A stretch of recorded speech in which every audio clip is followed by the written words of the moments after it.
Put that coffee down. Coffee's for closers only. Oh, have I got your attention now? What's up? How are you? I'm good. So I'm in a Wi-Fi location. I don't know if I'm cutting out or not. Hopefully I'm good. Yeah, I'm the same. So can you hear all the background or not? It's not that bad. So hopefully we won't make our audience too crazy today. Yeah, I know it's not ideal. I went to Starbucks and they wouldn't let anyone sit inside. So then I was scrambling trying to find somewhere, and I found somewhere, but then it's super loud. So I'm just like, anyway, we're here. So how are you? I'm good, and I think this shows our commitment to do this no matter what. Last week, you and Dave were in Tulum, Mexico, for the Multipliers Brotherhood, which I'm a part of, and wish I could have been at. My daughter's birthday was Wednesday, the day I would have flown out, and I'd made a commitment never to miss one of my kids' birthdays, so I didn't go. But we are able to keep the show going, and Brisa and I stepped on last week and kept it going, so we haven't missed a week yet. Dave's on a plane today, and you and I are in remote locations. We're not missing a week. So our commitment is here for you people who are watching, who come and ask questions. And I'm excited today to kind of just have a chat and kind of talk to the audience and see if there's any questions and find out what's going on. Gavin, what's going on in your life, man? Yeah, just a lot going on. Hectic, crazy. I'm in Phoenix right now. And we are enclosed on a house in Savannah, but it's got title issues. We're doing a rehab on the house in Phoenix, trying to get that ready to Airbnb. Then just working and just kind of all over the place. Obviously, I was in Tulum, Mexico last week for the mastermind, which is good. And I highly recommend, I think everyone needs, there's obviously levels, right, in terms of where everybody's at, but I think everyone needs a mastermind, right, in my opinion. Because it's kind of the community and coaching programs as well, really. Coaching program, and then you lead into masterminds, depending on your level. But you need to surround yourself with the right people at the right time for the right things, if that makes sense. So, yeah. It does. Yeah. I've been somebody who's done a lot of my business building on my own through the years. When I started, I always talk about this. I'm an old man in the industry now, 20 years. And they didn't have YouTube University, they didn't have podcasts, they didn't have access to the information people have now. And it was really hard to figure out who in the community you should coordinate and mastermind or network with. So the opportunities to do that now are amazing. And it's two things are interesting. One is just being in the right room with the right people, how much has changed my business. I always talk about it. I was in 5 masterminds until recently, and I'm dropping a few of them. I'll drop down to like 3 masterminds, but I'll always be in masterminds because just surrounding yourself with the right network and seeing things through a different lens is extremely important in business. The other thing, though, is when you do that, and I'm going to be transparent and vulnerable here, when I stepped into some of these masterminds originally, I have to admit that I wasn't open to being coached. I wasn't coachable. And because I had been on my own or done it my way or been kind of anti-competitor for so long, I was scarcity mindset that I wasn't coachable. And that's something that took a minute to, I think, even admit, ego-wise that, we're always talking about being coachable to people that we work with. And here I'm not open to being coachable. And it's very important to be open to being coachable, to be open to new ideas. Even if you're not part of a coaching program or a mastermind community, if you just go into RIAs or you're going to lunch with other investors, it's important to be able to see things through a different lens or to see opportunities a different way, just to know that I am on the right track, even if it's just confirmation, right? So I don't know if you got anything you want to say about that, but I just wanted to kind of add that to, I see so many people now that say, I hear you, but, or that applies to you, but not to me, or they're not willing to really share what their struggle is, or, those kind of things. And that makes them not coachable. And so in order to be successful in this business, you've got to be open to new things, new people, new ideas. Yeah, 100%. And I think you're exactly right. And this goes for, me included, but that but word is it's like a dynamite, right? It can ruin a lot of things and it can close you off. and you use the right word in terms of coachable, because everyone tries to justify their actions instead of owning them. Well, I did this and this, but, and then they try and justify why they're doing that. So I think you're 100% right. And it was, last week was huge for me. You learn a lot about yourself, and especially when you dig deep and other people are calling it out on you, right? I think that's important as well, when in the right way, to go, well, what do you mean by that, right? Like, one of the main things I can share is, like, when it comes down to vision, right? I talked about it in a coaching call. It's really important. I'm going to be talking more about this, but I created a vision, right, for a lifestyle business. And the bit that I missed was that was my vision, right? That was not family's vision. That was my vision. I just paired it with a family vision, if that makes sense. Makes So, 100% sense. Yeah. so when someone questioned me and said, "But is that your vision or your family's vision?" I was like, "No, it's our vision."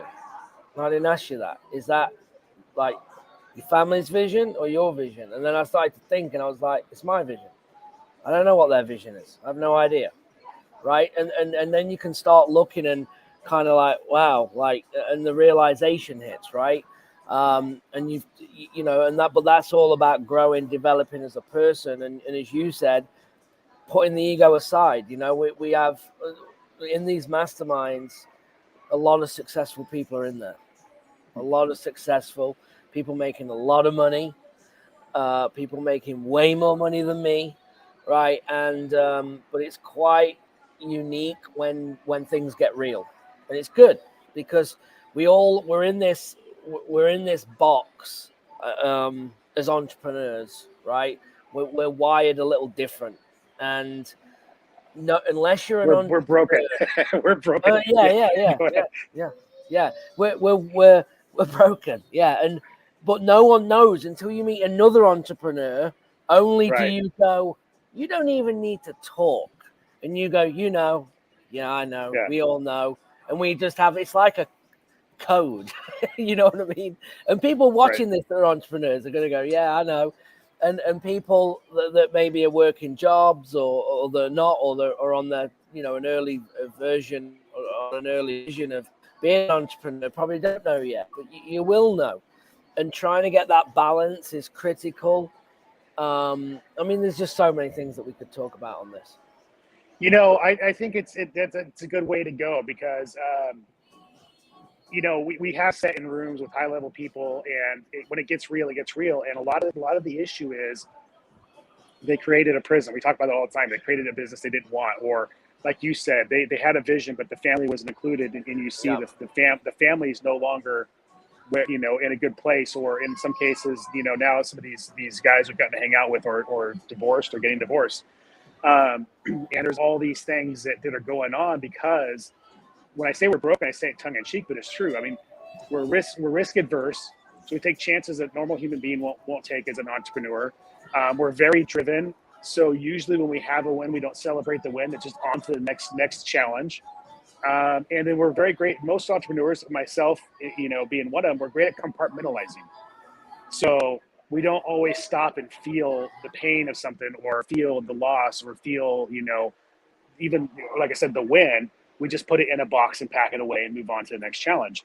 And I don't know that normal people, quote unquote, normal, everyday, hanging out, people that don't have the same drive or desire to bang their head against the brick wall that we have, they not only don't understand us, they don't always relate to us, but they don't always want to live in the world that we're living in. And so many of us, I don't think, take the time to be respectful or understanding of that. Now I'm almost 50 years old now. Now looking back, I can say, okay, I should have framed things differently. I should have asked before I leapt in a couple of situations before I took the leap. I could say that, but early on in your career, you can't always say that. And so it's something that, I think it's a good thing to flesh out in a conversation like this when people are going to be watching this or listening to this, that as you're building your business, and maybe you're early on or even just getting started, to really, be cognizant of the people around you. And I'm not talking about the people around you that are downers. Like, that's what I'm talking about. Those people prove them wrong. But if your spouse is a downer per se, then frame the conversation in a way that gets them to buy in, and maybe it's, let me do proof of concept and show you, and then let me do this and show you, and include them and in that, and bring them along for the ride in a way that's respectful. And I think at the end of the day, it's going to go a lot further in your future. I don't know if that makes sense at all. Yeah, no, absolutely. I mean, I turn clients down, I wouldn't say a lot, but have done, where one spouse is on board and the other's not. And then let's just say I'm just picking a guy. The guy will go, well, I don't care what she says, I'm doing it anyway. And I'm like, look, like, you're going to struggle if you have to get home every night and you have to listen to why you made this decision and she told you it wouldn't work and you haven't got a result yet and you ain't made no money and all that negativity that's going to be coming at you. Now, this business is hard enough without trying to go through that and perform and work and do family and kids and all that stuff as well. So I think you're exactly right. I think you have to work on, and that's what I tell them, you need to get your wife on board or your husband on board and include them and give like milestones, as you just said, like small wins, like, look, this is what we're going to do, this is how we're going to do it, and then get them to go, yeah, that makes sense.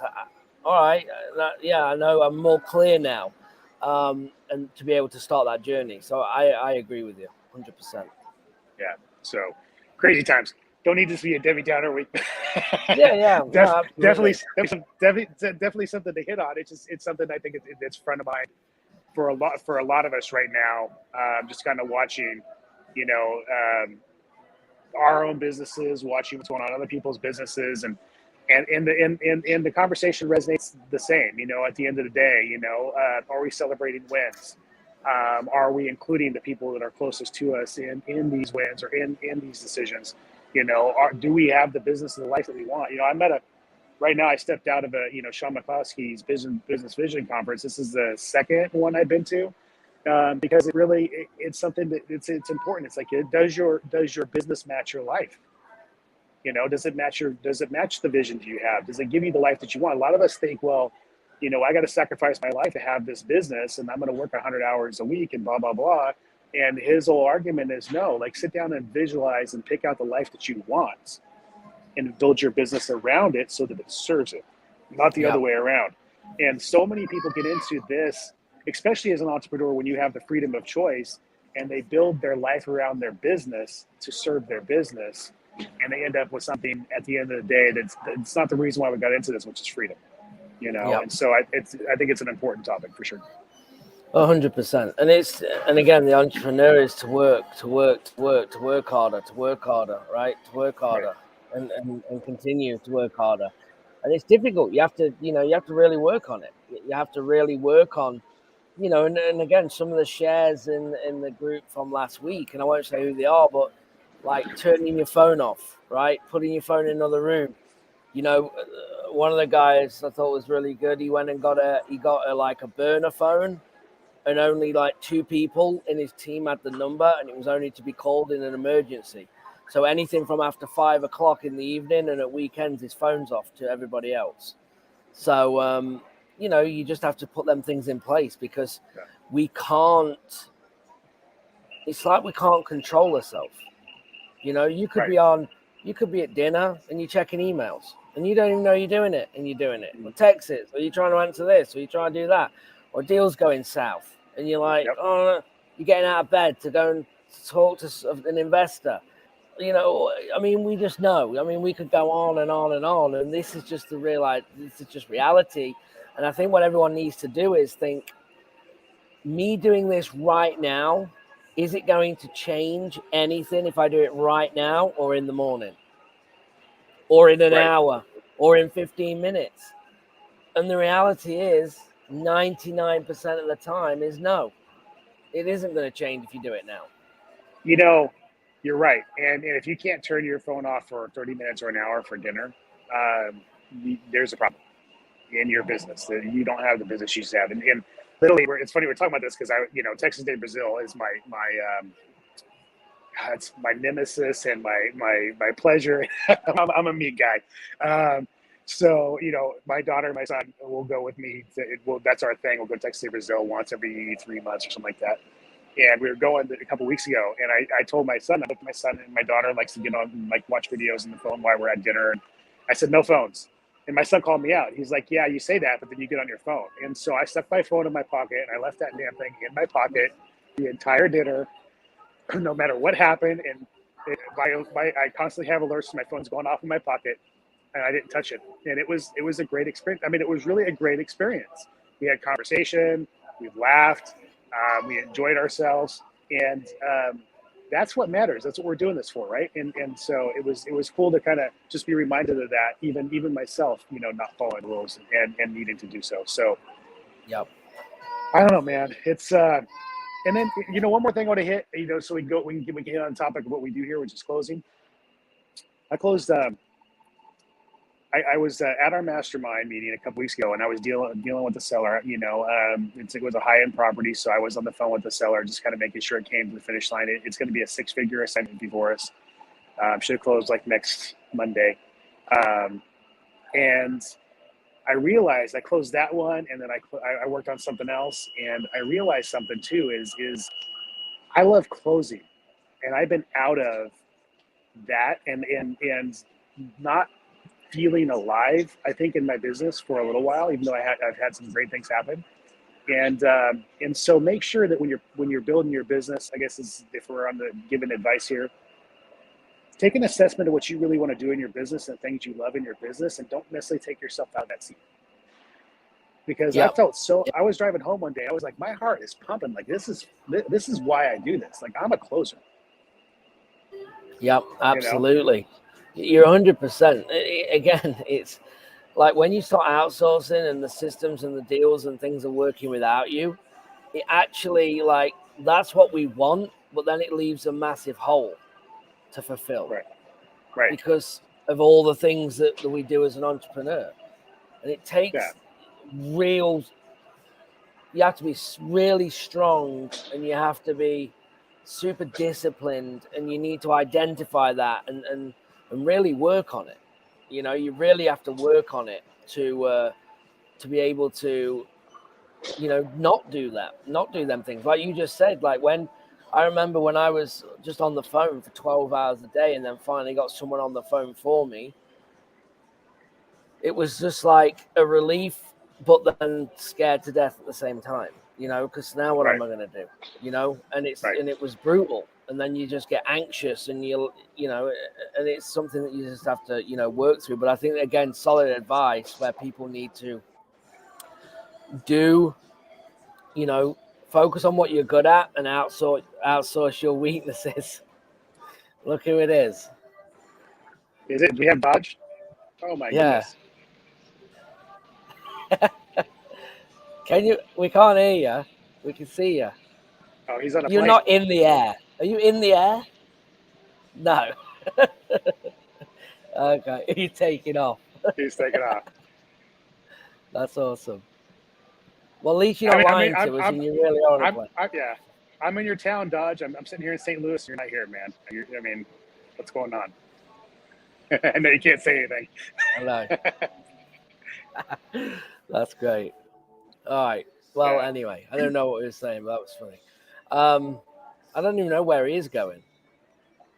He spoke at a RIA in I'm not even sure where. So he's out for a day. He's actually coming home back to St. Louis right now. He's on his way back to St. Louis. So okay, when do you leave? I leave Saturday. I'm here till Saturday. Oh, okay. Yeah. Nice. And when's the event over? Friday afternoon. Oh, okay. 3 days. Yeah. 3 days. Mm-hmm. This is day one. Okay. Yeah. Got it. Well, awesome. So, yeah, I don't know. He's just completely derailed us coming in. I don't even know what we're talking about. We were talking about do it, not giving up what makes your blood pump in your business. Yeah, that's point. Right. Yeah. That's right. Yeah. Make sure you're doing things to keep you alive. I would rather, at this point in my journey, realize that I like to get in and close more and get in and close. I mean, I'm going to be specific about the deals, but that's what I love to do. So, Don't feel like when we're talking about scaling your business, I guess was the point that you have to give everything up or hand everything over. If you love the dispo, if you love the admin, if you love closing, there's nothing wrong with that. And I'm sure most people that hear this will probably feel the same way. But I took myself completely out, and I'm a hunter, and I haven't felt as alive. I have some of our mastermind members, students and stuff like that have come to me and said, we got a couple of deals or big deals, and we want you to we're going to give you this information. We want you to close them for us, and we'll give you something for it. And that just that offer, like, it made my blood pump. It's like that's what I love to do. So it just want to share that to realization. We're talking about just building the business you want, Like, just make sure at the end of the day you're happy with what you're doing, and your people around you are happy, and your family's happy, and you're really doing this for the right reasons, and you're getting what you want out of it. I guess is the point I want to make. Yeah, absolutely. Awesome. So, guys, if you're watching us, I know a few of you are watching here, put in your questions if you have any. It is going to be a shorter session today because Don's at his event and he's got to get back in there. And I have no plug. I'm not plugged in because, anyway, I don't want to tell you. But I'm here. That's the main thing. We showed up. We're here. So if you have got questions, put them in. Don, how's your target going for your goal that you're doing? It's going pretty good. I mean, I am about at the end of this month, I will be about a third there, which gives me another 30 days to get another 2/3. But I think the momentum I'm building right now, I might actually pull it off. That's awesome. Good. Yeah. That's good. Good for you. Yeah. Matt's got a question. I can't read that. Do you guys overcomplicate things? So, do we overcomplicate things? Do you, Gavin? Yeah, I mean, I'd be lying if I don't. I try, I always say less is more. I try to keep things simple, especially when it comes to systems and team. I've always found that the more like crazy your system is, and it does this and it does that, and it gets like has all these like nuts and bolts, but then it needs an operator, right? And then it needs an operator that can fix it. And sometimes keeping it simple and not overcomplicating it is better, because then they can actually do the find the solution themselves and fix things themselves, right? So the goal is not to overcomplicate, Matt. But yeah, I'd be lying if I say we don't. Of course, I think we. I don't know about Don, but I do, because I think you're always trying to find something as well. You're trying to add things, right? Even in like coaching offers or outside of real estate, you're like, oh, we could do this and do that, and we put that, and we could add this and add that and add the other. Now you're just complicating it. Now you're just trying to add a ton of value, but it's just now, you kind of lost yourself in it. So yeah, we do all the time. What do you think? I mean, I think just human nature to overcomplicate things. And Matt, VIP Matt, we had him on. He's been in my sphere for a little bit. I know Matt overthinks things. I think it's human nature. I think that a lot of us getting into business will overthink it and make it more complicated than it is. And we're trying to get going. I think once you build a business, when you're trying to build what you think you want or what you think somebody else has, we end up putting in too many moving parts and end up with the business we don't want. I've done that, and so, yeah, I mean, the answer is yeah, but I think being self-aware and checking yourself and stopping and saying, okay, is this what I really want? Or am I making this harder than what it really needs to be? Am I being coachable in this moment? If you have that self-awareness, that emotional maturity, I think that's a good thing. I think that human nature is to always be scared and to throw up roadblocks, and overcomplicating things is one of those. I think it's a defense mechanism, honestly, to keep us from taking action or to maybe even self-destruct sometimes. So, that's I'll throw that out there. So if you find yourself, you feel like you're overcomplicating, like, stop and ask why, and what can you be doing differently, and what's the real outcome, if you do things, follow through with it or do it differently. So yeah, absolutely. There's nothing better, and it's and it's hard to do, but it's what we all need to do. Is sometimes when you kind of just have you kind of come out your own body and just do a bird's eye view of what's going on, and you can normally, when you do that, you can think a lot clearer. Like you can put yourself on the ground and see, like, you as this person thinking these things, and these are the things that are happening. And as you're looking down, you go, well, why is he doing it? Why don't we do it this way? And then that's the person that's having them thoughts. So sometimes that works really good. So good stuff. John's saying here, he's looking to add 400 to 500 square foot for a master bed bath in the garage. Would you be interested in partnering when I find a deal? He had a question above that, right, Don? Right? He did. Yeah. Oh, right he there, did. Don. Yeah. Okay. Don, I'm mailing out 4,000 letters a month to the same list for the next 4 months in SF. I'm looking for a 2-bed, 1-bath, less than 1,000 square foot.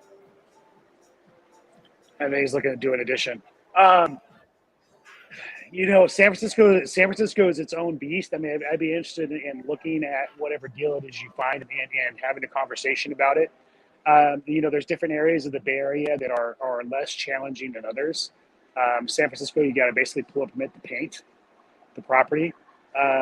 So the right project I'd be interested in looking at and having a conversation about. And if I'm not the right fit, I can definitely point you in the right direction to somebody who might be.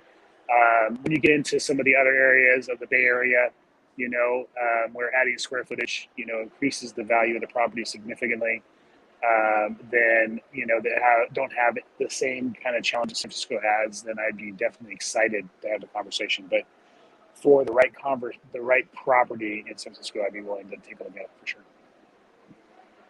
That's what he asked, right? If I want a partner.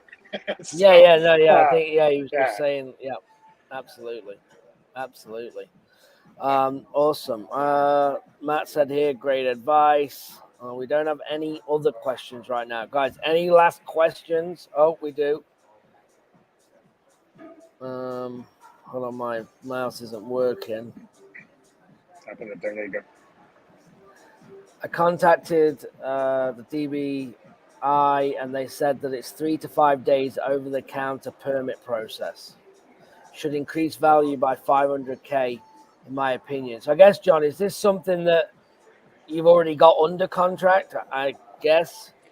Well, he said in the last one, basically, to reach out when he had something. He would reach out when he had something. So I'd be willing to look at it. Look, we have a property under contract right now in San Francisco. I think we put it under contract for 2.125. And, it was not, we didn't lock it up at a great deal. Or we've assigned it for a decent assignment fee. So in fact, that was just this last week, over the weekend. So we do stuff there. I don't typically rehab there in San Francisco in the city. I will look at a project if it's the right project. I won't do anything that's tenant occupied in any way, shape, or form in the Bay Area, just because it's a nightmare. Unless it's one hell of a deal, it's got to be like a screaming deal. So on the right project, Joe, John, I would, I'd be willing to have a conversation. But the point is that I have people, buyers and stuff in that market that may be great partners for you, or somebody you can wholesale to. So just make sure you keep me in the loop when you got something. Yeah, I also want to say, John, as well, because he said in the comments that his numbers are off and I should have bought it. You never, in my opinion, especially when you're new, you never buy anything that you can't wholesale. So if no one else wants it, you do not buy it. That is kind of the red flag. If someone else and everyone wants it, then you should maybe look at buying it if you want to. But yeah, you should never buy something if the numbers don't work. Yeah, definitely. Yeah. So yeah, and don't buy in markets you don't understand. I think that's important. Now, for me, who's been rehabbing for a lot of years, there's times where like nobody will want a project, and I'll still do it and make money. But I know better, and so that's great advice, Gavin. When you're new, if no one else wants it, that's a huge red flag. So, and just to throw it out there for people who are watching, I don't think we ever plugged this, Gavin, but you do deals nationally. I do deals nationally. If you guys have deals, I can tell you right now that either we may be a buyer, we may be a partner, or we will have buyers in that market with our network that we can definitely help you move a property now. So don't be afraid to reach out to us. I love making money. I know you do too, Gavin. And so, if you got something you think is a deal, even if you think it's a deal and you want some advice and you want us to partner on helping you get rid of the property and buy it from you or help you wholesale it, reach out. I mean, I do that. I've done that recently. It's worked out really well for me. We did a JV on it. They got the seller to put their thumbs up and say, yeah, I'll take the price. We put it in contract form and TC'd the whole thing, disposed the whole thing, handled escrow form, everything. We did a split right down the middle on the assignment fee. We did all the back end work. All they had to do was get a seller to say yes. It was a great deal. They made great money. We made great money. I would love to do 100 of those next year. 100%. Yep. Yeah. I mean, that's my whole business. Right. Pretty much. Right. I mean, yeah, so Right. you're exactly right. Awesome. All right. What do you guys thought about 1.5 million new homes being built? What are you guys' thoughts on the 1.5 million new homes being built, the most in the past 50 years?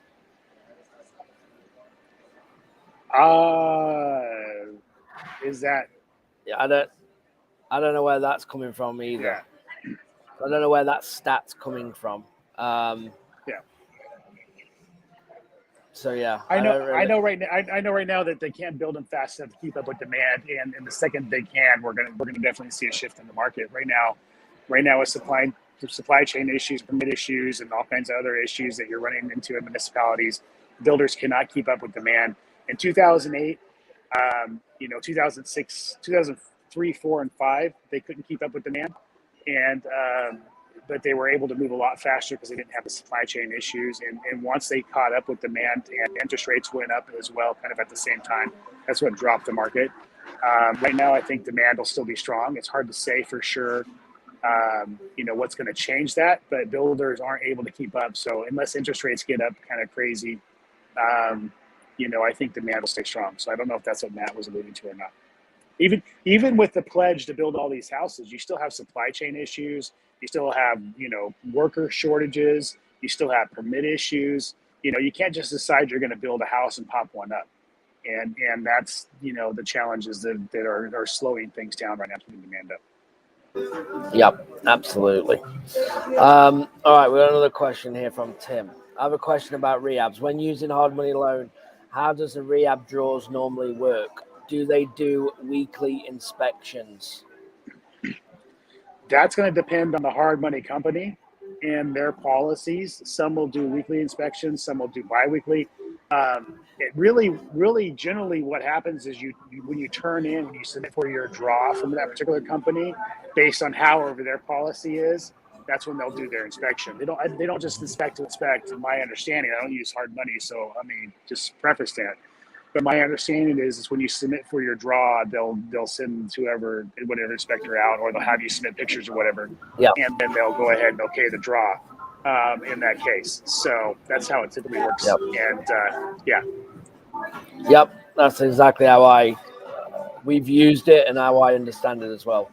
They'll only do the draw. They're not just going to hand you the money and you're not working, right? Right. They'll do an inspection or pictures, and normally it's the difference is this a local hard money lender or is this a national? And then again, it'll be different. So it just depends on each lender, and they'll tell you exactly what they're going to do and what they need. Right. Yep. And Awesome. I prefer private money because I don't want somebody holding my money hostage for an inspection. I just want my draw or whatever when it's time to do it, when I've outlaid the money and had the work done. So, but that's a whole different argument, a whole different discussion. It is, and you're not wrong. There's nothing worse than it holding up, because you contractors, as soon as that last paintbrush goes on or that last thing that they do and their job's done, they want to be paid now, and then you have to wait for the draw. Like, you have to communicate all that as well. So yeah, private money is definitely the way to go. Plus, obviously, the rates are much better. So awesome. Well done. Anything else before we end? I know we've done about 35-40 minutes here. And you need to get back learning in your event, see what nuggets you can pick up in there. But anything else, bud, from you? No, I think we're good. I mean, at the end of the day, this was one of those kind of like, let's keep it real meetings. Like, I know we mention all the time, like, don't create a prison, create a business. that you want, but just kind of, I think we hammered home some of the challenges that people run into, as an entrepreneur, and I think it's a good place to leave it. Next week let's try to hammer in on closing some more, closing techniques and stuff like that. And we'll talk more about how I'm jumping in on some of these calls and closing deals because, like I said, it gets my blood pumping and some of the strategies maybe we use to do that. So. Awesome. Yeah, looking forward to it. I think we have some guests as well next week. So yeah, guys, we appreciate it. Every Wednesday, 12 Eastern, 11 Central, 9 Pacific, we are Coffee with Closers, and myself, Don, and David Dodge will be bringing more guests on. So appreciate you all viewing. Give us a like, subscribe wherever you're watching, and we will see you